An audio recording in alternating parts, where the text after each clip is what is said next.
국가교육위원회가 만든 대토론회에서 이렇게 여러 귀하신 분들 뵙고 함께 이야기할 기회를 갖게 돼서 매우 영광으로 생각합니다. 우리나라 교육이 진짜 조금 바뀌었으면 좋겠습니다. 그런 간절한 마음을 갖고 제 제목은 함께 그려보는 우리의 미래 교육, 뭐 이런 제목으로 말씀을 드리고자 합니다. 대한민국은 선진국입니다. 대단한 나라입니다, 사실은.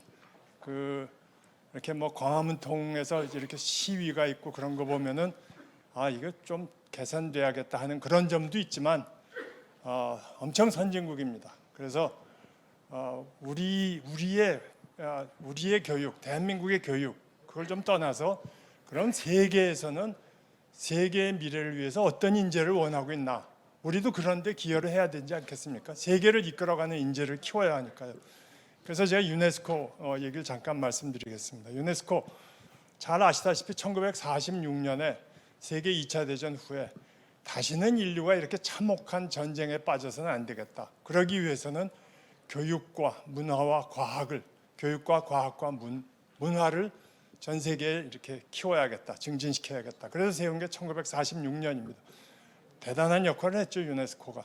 특히 대한민국에는 뭐 엄청 기여를 많이 했습니다.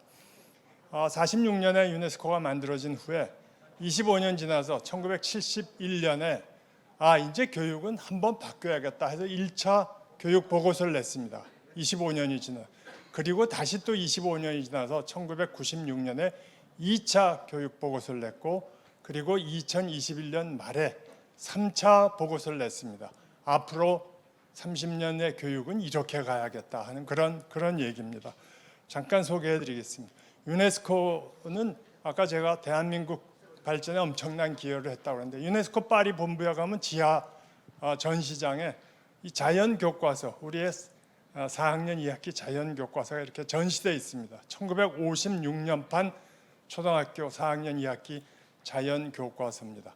이거는 이렇게 아시겠지만 이미 언론에도 최근에 보도가 된 적이 있어서 반기문 사무총장이 되신 후에 당신께서 쓰시던 교과서를 여기다가 이렇게 갖다 전시했습니다.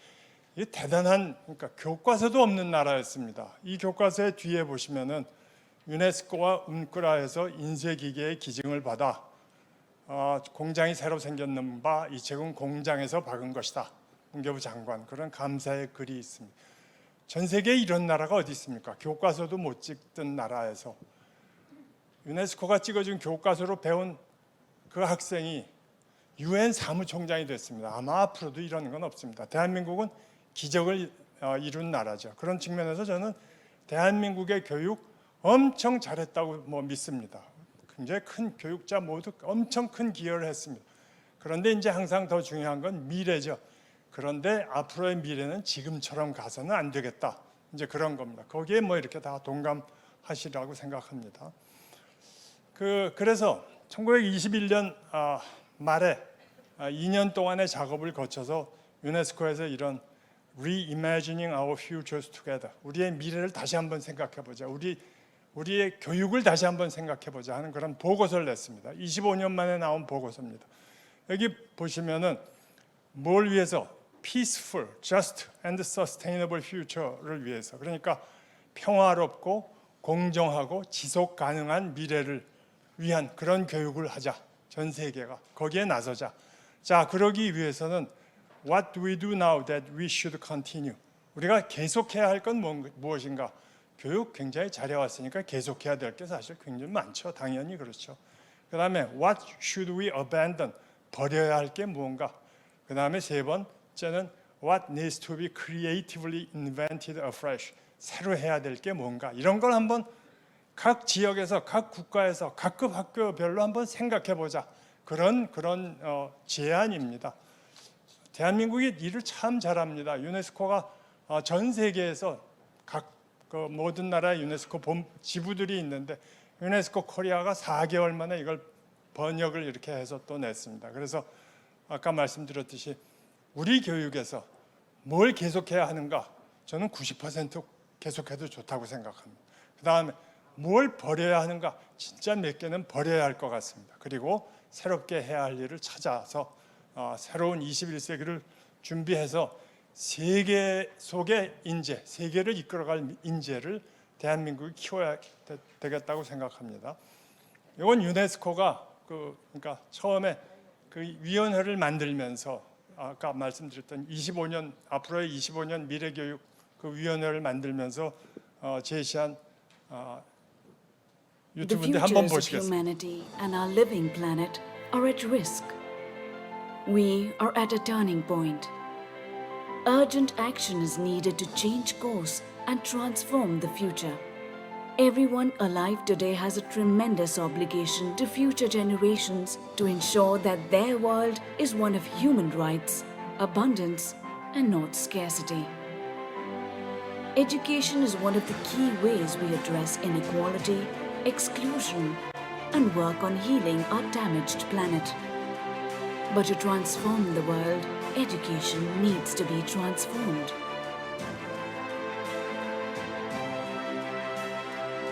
UNESCO launched its Futures of Education initiative to bring the world together to reimagine how education can shape the future. Despite the urgency of action and in conditions of great uncertainty, we have reason to be full of hope. Education can help us make a peaceful, just, and sustainable world. For this, we need to renew education by asking, what that we do now should be continued, what should be abandoned, and what needs to be invented afresh. A new social contract for education needs to be built. Collectively, we must strengthen education as a global common good. Let's all work together in our communities and across the world to ensure that education best supports our shared futures.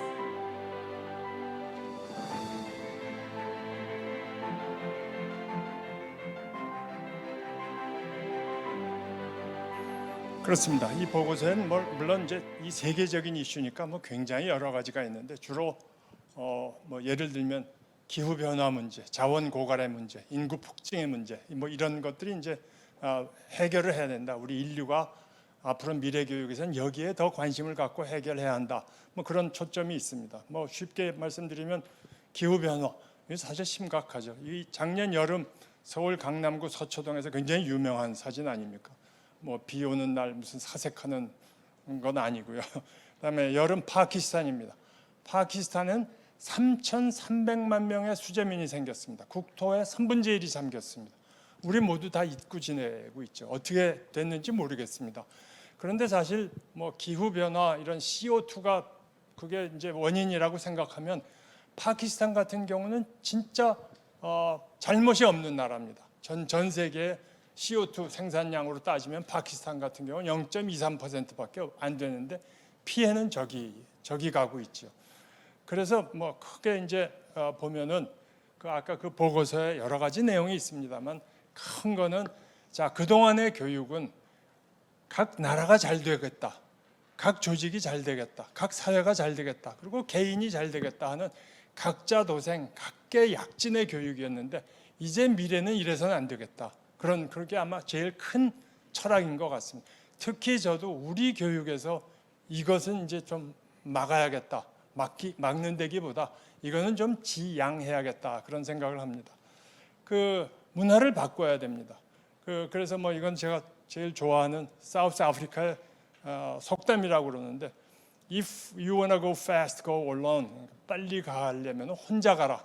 그러나 if you wanna go far, go together. 이런 얘기가 있지 않습니까? 대한민국 굉장히 빨리 왔습니다. 그야말로 아까 누차 말씀드렸듯이 전 세계에 유례가 없이 빨리 발전했습니다. 혼자 왔습니다. 각자 도생의 문화였죠. 그런데 이제는 대한민국이 이제 이거는 좀 바꿔야겠다라고 생각을 합니다. 아까 제가 유네스코 말씀을 왜 드린 제가 그 위원회에 위원으로 참석했었습니다.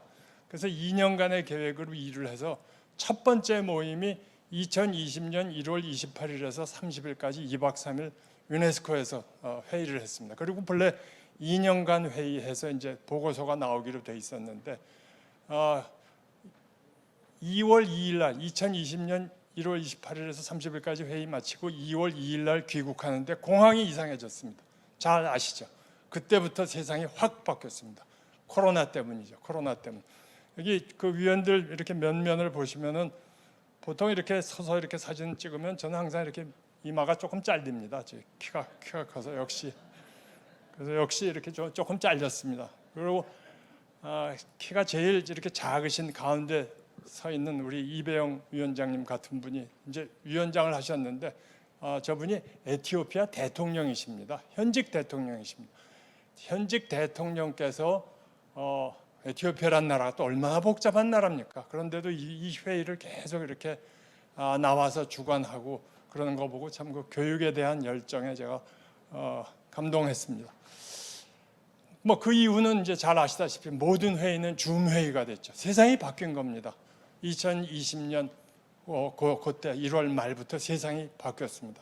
그래서 사실 저는 유네스코에 가서 저 회의를 할 때 우리 사이버 세상에서의 교육도 이제는 굉장히 신경을 써야 된다. 그런 얘기를 이제 제가 했는데 별로 그렇게 감동이 없었습니다. 사람들이 이 사이버 세상에서 대부분 그랬는데 하여튼 그 후에 2년 동안은 내리 줌 회의로 해서 아까 그 보고서가 만들어졌습니다. 그래서 아까 말씀드렸듯이 제가 2월에 와서 제가 요즘 동아일보에 이렇게 글을 쓰는데 3월에 코로나가 이게 세상을 바꾸는 일이다라고 쓰면서 그런데 사실은 코로나가 3년 갈 줄은 몰랐습니다. 한 6달쯤 지나면 끝날 줄 알았는데 하여튼 그래서 제가 여기에 이건 굉장히 큰 일이다 하고 쓴 게 이렇게 썼습니다. 굉장한 그 패러다임 시프트가 우리 BC AD를 굉장한 패러다임 시프트로 보지 않습니까? 예수님 그러니까 서양 문명에서는 엄청난 변화죠.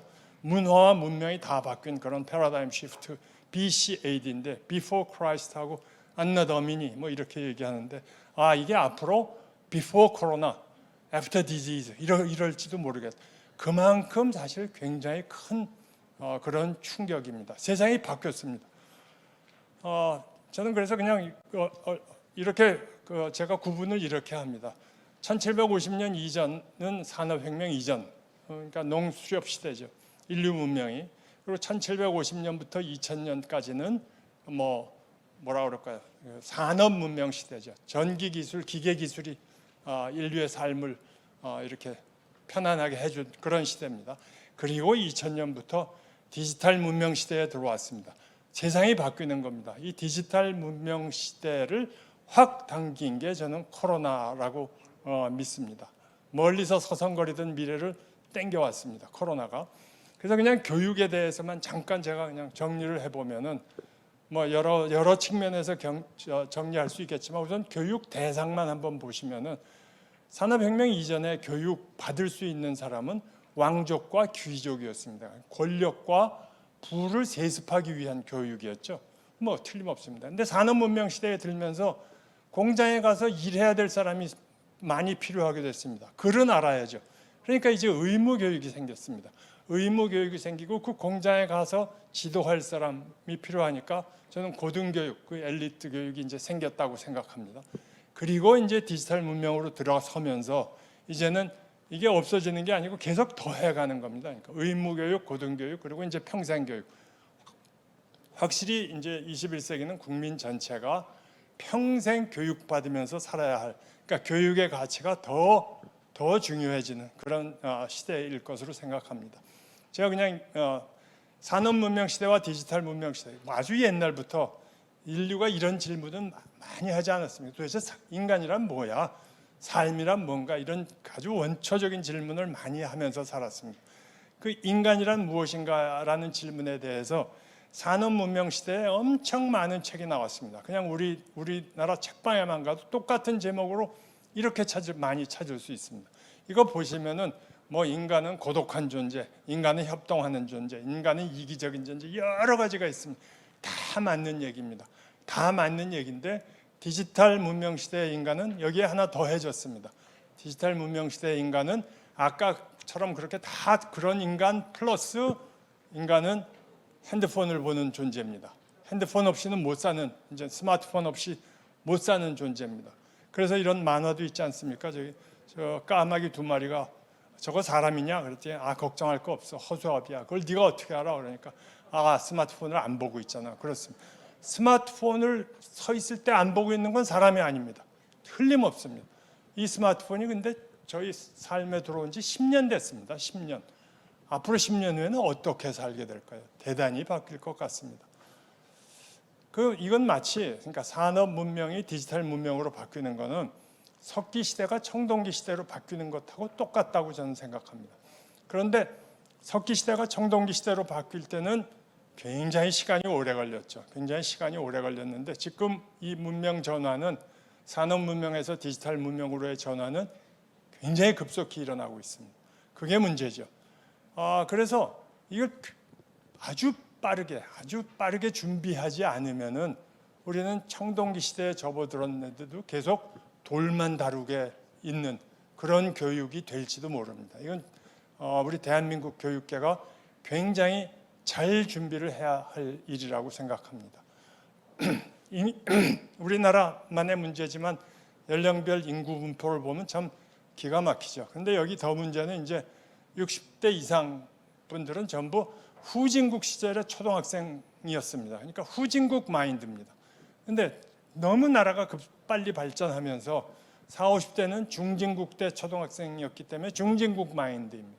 그런데 요즘은 확실히 선진국 애들이죠. 그러니까 결국 대한민국은 이런 어려움이 있습니다. 후진국 노인들에게 배운 중진국 어른들이 선진국 학생들을 가르치고 있습니다. 이거 굉장한 문제여서 이거는 뭐 결국 후진국 노인들과 중진국 어른들이 정신 차리고 맞춰야 할 일이라고 그렇게 생각합니다.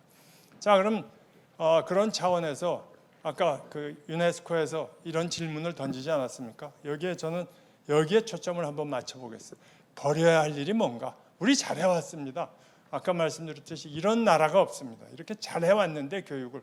그런데 이제 미래를 위해서 디지털 문명 시대를 위해서 버려야 할 일이 뭔가?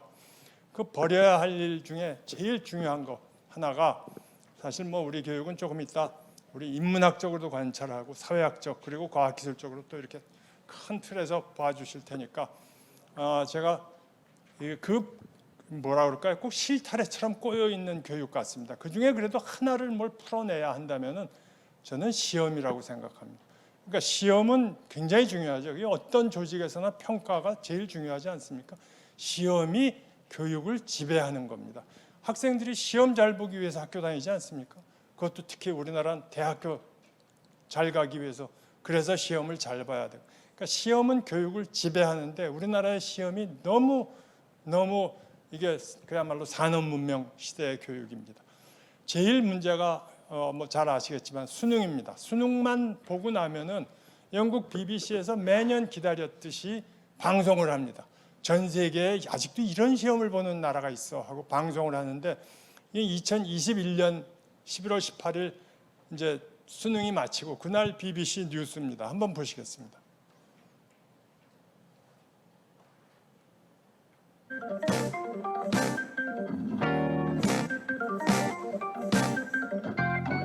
한국 학생들은 12년 동안 학창 시절을 수능을 위해서 보낸단 말이에요. 얼른 먹고 가야 돼요. 진짜 맛있어요.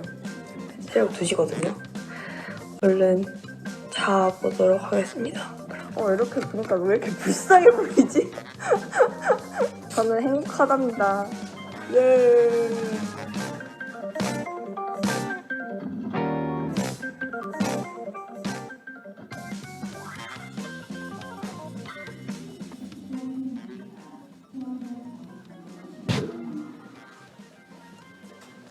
8시간의 마라톤, 수능, 대학을 결정하고 그다음에 친구 사이까지 결정한다. 수능이 딱 100일 남은 날이어서 내가 지금까지 열심히 준비해왔던 모든 준비 과정이 다 끝난다는 게 실감도 잘 안 나고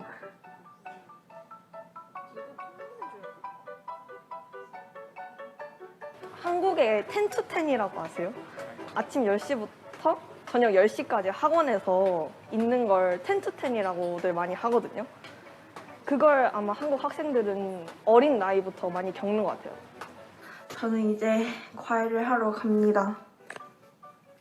제일 힘든 점은 이 상황이 계속 반복되는 거. 내일 아침에도 일어나서 똑같이 어제랑 똑같은 하루 보내고 주말에는 더 일찍 일어나서 더 열심히 해야 하고 그게 계속 똑같은 일상이 반복되니까 너무 힘들고 지치는 것 같아요. 진짜 지칠 때도 엄청 많고 울고 싶을 때도 엄청 많고 다 그만두고 싶을 때도 있는데 친구들이랑 소소하게 대화하고 맛있는 거 먹고 그러면서 그나마 스트레스 풀면서 버틸 수 있는 것 같아요.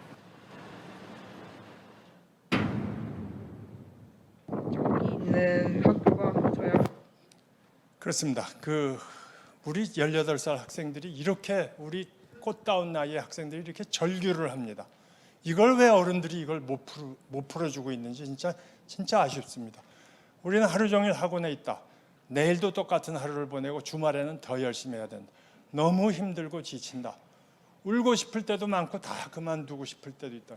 다 그만두는 애들이 우리 사회에 1000명이 나옵니다. 요즘.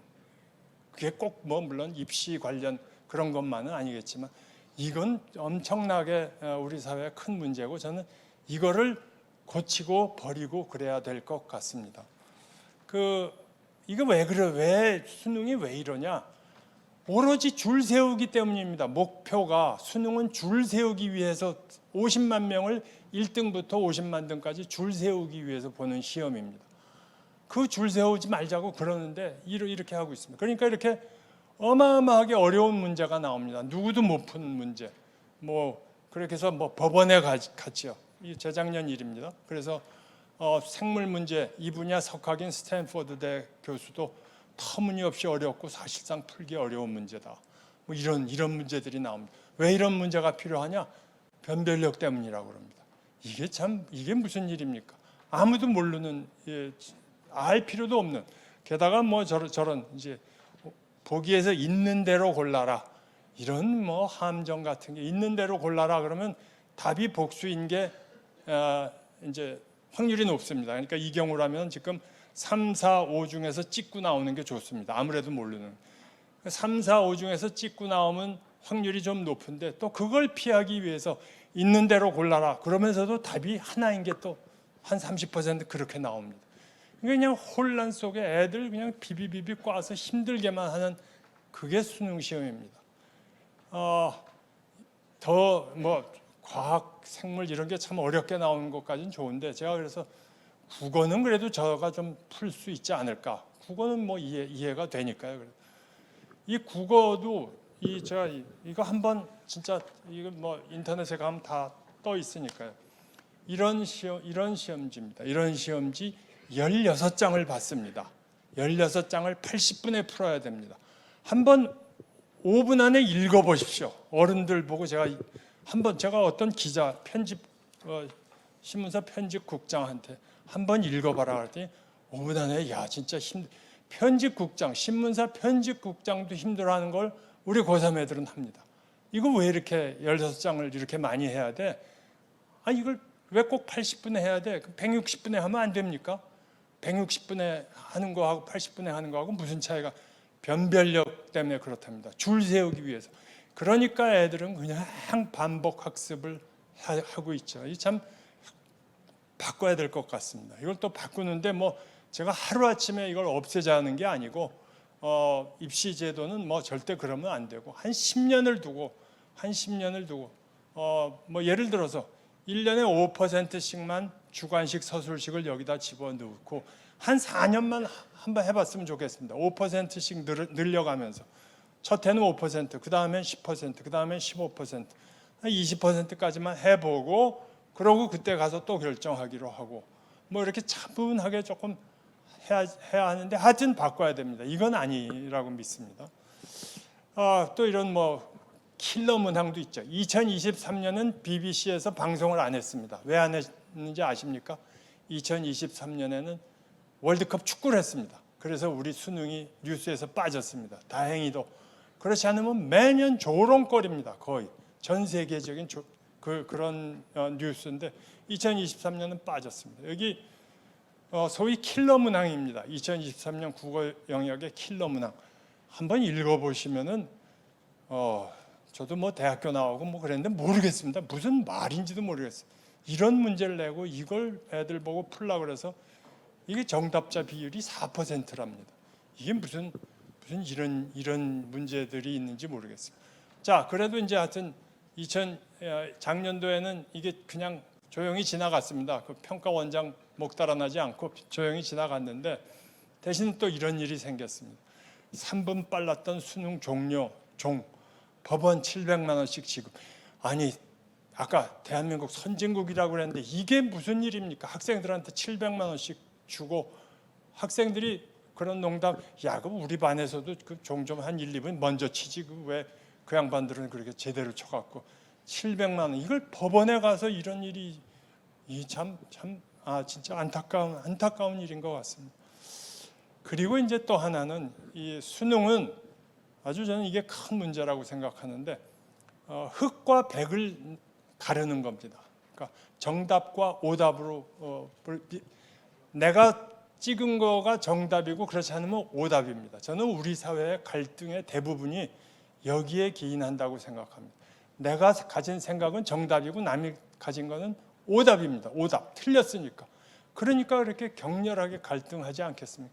조금은 회색지대가 이제 있어야 될 것 같습니다. 그게 저희의 미래 방향이라고 생각합니다. 그래서 이 수능, 객관식 수능 5개 중에서 하나 골라내는 이거는 산업문명 시대는 굉장히 좋았던 그런 선별 방법이고 트레이닝 방법이었는데 이제는 좀 여기서 벗어났으면 하는 그런 바람입니다. 마치겠습니다. 고맙습니다.